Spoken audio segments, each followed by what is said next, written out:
Water bomb हमारे ऊपर पड़ा हुआ है, जिसको हमने डिफ्यूज करना है, इसको खत्म करना है। ভারত পাকিস্তানের যুদ্ধবিরতির পর শান্তির আশা, তবে সেই শান্তির পিছনেই যেন ঢেকে আছে এক নতুন যুদ্ধের ছায়া। এইবার রাফেল নয়, আগুন নয়, যুদ্ধের অস্ত্র পানি।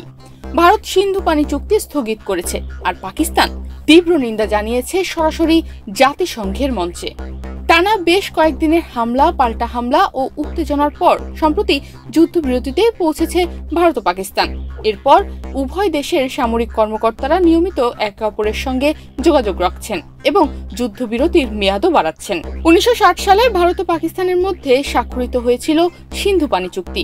এই চুক্তি অনুযায়ী ভারতের নিয়ন্ত্রণে থাকলেও সিন্ধু, ঝেলাম ও চেনাব নদীর পানি অধিকাংশই বরাদ্দ ছিল পাকিস্তানের জন্য। কিন্তু এবার ভারত জানিয়ে দিল চুক্তি স্থগিত, কারণ পাকিস্তানের আগ্রাসী মনোভাব, সন্ত্রাসবাদে মদদ এবং সীমান্ত উত্তেজনা। ভারতের এক শীর্ষ নেতা বলেই ফেললেন, পাকিস্তানিদের না খাইয়ে মারতে হবে। আর এই এক লাইনের জ্বালাতেই যেন আগুন লেগে যায় ইসলামাবাদে।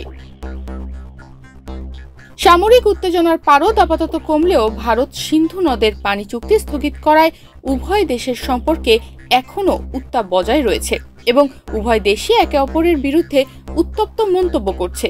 এমন অবস্থায় পানি চুক্তি স্থগিতে জাতিসংঘে ভারতকে তুরুধুনো করেছে পাকিস্তান।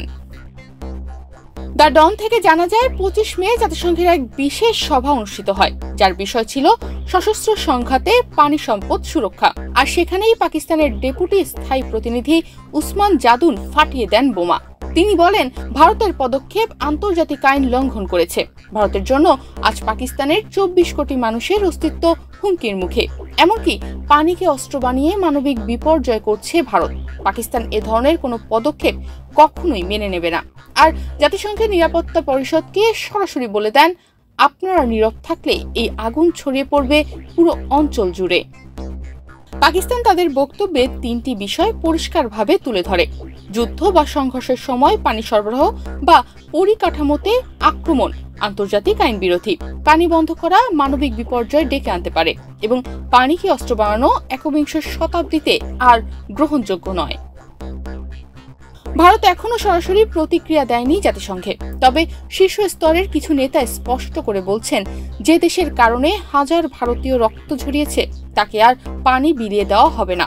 বিশ্লেষকদের অনেকেই বলছেন, ভারত কূটনৈতিক চাপ বাড়াতে চুক্তি ব্যবহার করছে, আবার কেউ বলছে পাকিস্তান অকারণে নাটক করছে। এই সংঘাত যদি শুধু কাগজে কলমে থাকতো তাও ঠিক ছিল, কিন্তু এর প্রভাব পড়ছে লাখো সাধারণ মানুষের জীবনে।